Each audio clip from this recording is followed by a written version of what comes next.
Talafalapal nei foi ansa Samoa e alo mai loa le whapoponga le tautua lau Samoa Entertainment TV mana Atamua mai apia. I le whaai ui wai o le tausanga o ngal Leilua o lua lima ai ua mai tawina le toe whaasala lau mai wa mano whai ngā luenga.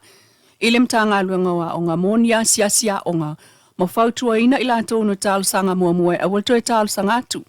Pai tai, wa mano whai ngā luenga le mta ngā luenga wa o ngā manga nue au fia i sia o ngā mo le tu malo fale a lili o le sui pule a onga moa onga tulanga lua i sa taua whanga sa pule a onga i le onga tulanga lua o lona ma sia onga i le tu malo palauli o le mtanga luenga leo a onga manga nuu i le tala whaasoso o le tupe lua o lua lima lua o lua ono le upa sia se lau tolu sulfa miliona fa se lau mo le fitua feiva se lau valu sfulu tala na atofa atu iai le malo e au fiai le valu sfulfa miliona Fāsela wiwa waluafe lima sutolu tala mō ngā ruenga whaatino ale mata ngā ruenga. Ngā ruenga whaatino tu inatu i isi vaenga e whāsultasi miliona fitu se lau walu sutolu afe lima se lau fitu sfulu e ao fiai le Universite wa o Samoa e abatu iai le sfulu walu miliona ma le walu sutolu afe lima se lau fitu sfulu tala. Pulenga o whaailonga matusi pasi tawaloa o Samoa e 5 miliona wa ato whaiai. Se fulu valu miliona ma le lima se la wafe, tu inatu so sonia le malo moa onga.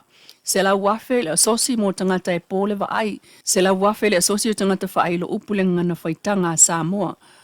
Ngā luenga e ave ai masui le malo e 5 miliona, se la tolu suli mafe, tolu se la onus fulu. Tasi le miliona lima se la wafe mo le polkalame si iti ai, wha ai longa tau waloa mo whaia onga. Valu se la valu sulu wafe, mo le fsosoani tau interneti moa onga ale malo. Inisio tala, ua apa mai nei le faltupe le BSP, le Bank South Pacific, e si ilunga ta penanga o le mi Samoa lua o lua lima. E ala ilana wha ama ite wha o ngā le wha wa ale o le mi Samoa e si ti ai, le wha o aina o ta maitai, o le vaenga tala vou, ai o le au mai whaatasi o nuu e te atu i whainga whe ai nai ma sa wanga. E ala ilona ofo atu lea, o le se fululu a feta la lima se lau, e vae i wha ailonga o nita vale teu wina e te eita maita i tau wā, o le lato solo ta vale teu masani ai, peita iwa tūlanga ese mai ai le solo ta vale teu alu o lua lima, ina ua apa mai le PSP, le ta maita i pule i Samoa le fio ngā tunu mafono teni fa fruen, e wha o ngā le awa noa lea ia wha amino i ai le mau o ta wailunga, e pe ona ia sau noa le whaamtalanga whaalaua i te le mita mtanga o le PSP e lango se tāpenanga e pe o le mi Samoa e maise o le au mai whaatasi ai o awhio anga i le whaaloalo ma le taita inga e mawai le fia talo e tali tonu le tamai taipule atu mfono o le whaava alea ua whaafoe ai le mi Samoa e lena o se tauwanga mo le lale lei ai o se awala e whai ai swinga ua o se mafua anga fo ile nao le mulmulta ia e le whale tupe o le PSP malango ai ile mtanga luenga o tinamta mai tai ai ole pule ngo tuli se fa apupula atu le foi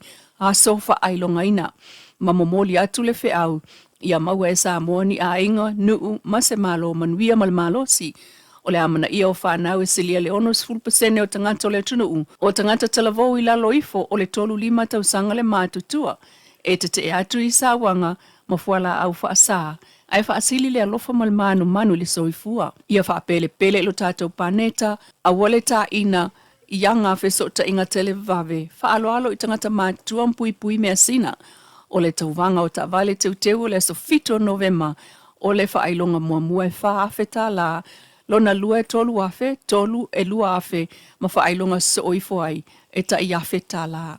O le anganga o le aso, ia whaamalo si au ta maitai, o talavou, male ngā lulu e whaatasio nuu, ia toe maua se au nanga e whaavae, i le whaaloalo, male malo si. Ua whaailoa whaalawa i tele mai nei e ala i le pepa o whamtalanga, mai le ofisa whaasalalau o le malo. Le whamtalanga e na te whaasao ai, se whaasalalau le tūlau mua i lunga o le pepa le Samoa Observer, o le asaforai le tolu tasia o ke topa. Sa whaaupu whapea, Toilupe meets officials over Prime Minister's New Zealand meeting. Ola o tua i aile whaia o se whailua inga i le official sui pāle mia i le stofina te nei, tolus fula o ki tō pāle fionga a Toilupe maui au tele pau muli nuku one semo. Ma le officer siri o le official pāle mia ia angawhili tō mai mano Shem leo. Ma le CEO o le official vai fafo ma whaatau inga. Le fionga pesta no mea simi. E whaatala noa le tele o mata upe sotanga. I le si ngā mai al pāle mia mana whaatala noa ngā masuyo malo I fafo. Dei tai.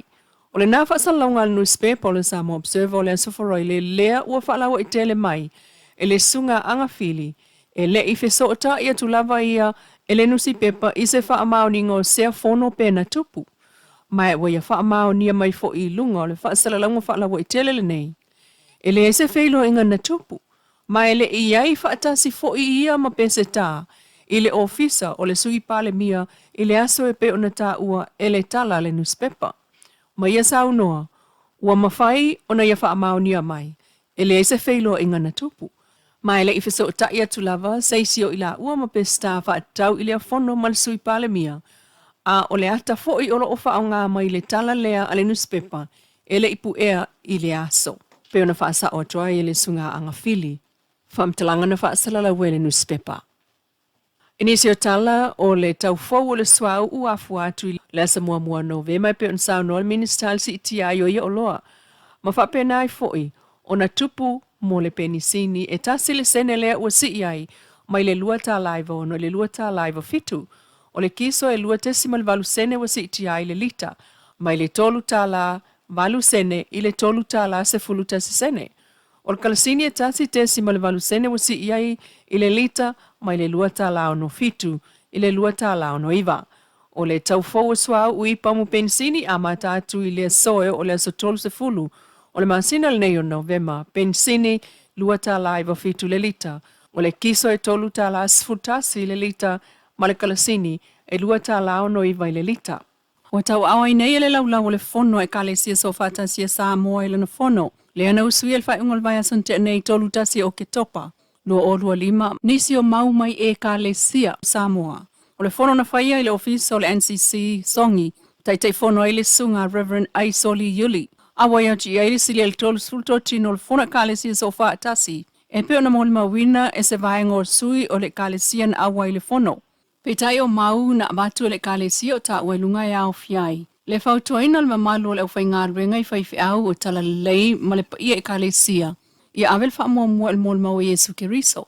O le ao le kalesia, ma le maua sa mua e whaambae, ia iwhai ngā malo, ma le soifua whaatuatua. O le tunu, ia tau fia le whaitu au, langolangoina se whai ngā pāti po se vaenga. Wa tupu ai ma seinga ma whi naunga, wha le tau pulea, a ia tau si sia la fua. Ma whi au e mawali fi le mu, no folei whi alfani, ma tau nuunga e a miotonu mō tangata uma, o le tiu te lea. Ale ngā talina, ia o pongi, wha malu, wha amanuia e kalesia kersiano, ai mai seil nei maftanga I wha ai unga o whai ngā filifilinga, wha tasi ma le whai ngā malo e tūlai mai, o le tua mo Samoa mo le tua. Lua o maun por kalame o le nei maftanga, mo le wha malo sia o le soifua wha alea nganga o le tunu, a mi o pūlea, ia wha tasi ma pūlea ngā nuu ma le malo. E mo tūpulanga talavou, ni o onga sem ngā wha atau ilu I tau, wa wha inai wha nau tūpulanga talavou o Samoa, fuala au wha saina, ava malosi o le aisa, tui, marijuana, pēna wha lau ilo le ofisa o leo leo.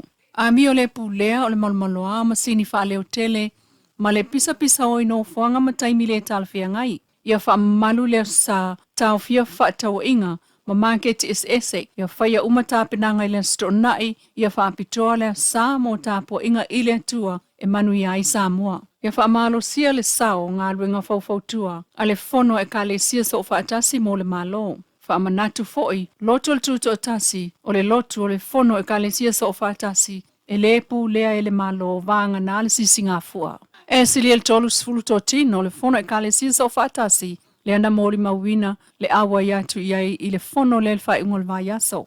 Peta iwata pena I nei se whelo I ngā sui o le fono e ka le sia so wha atasi, ma tai o le malo I se taimi o iluma.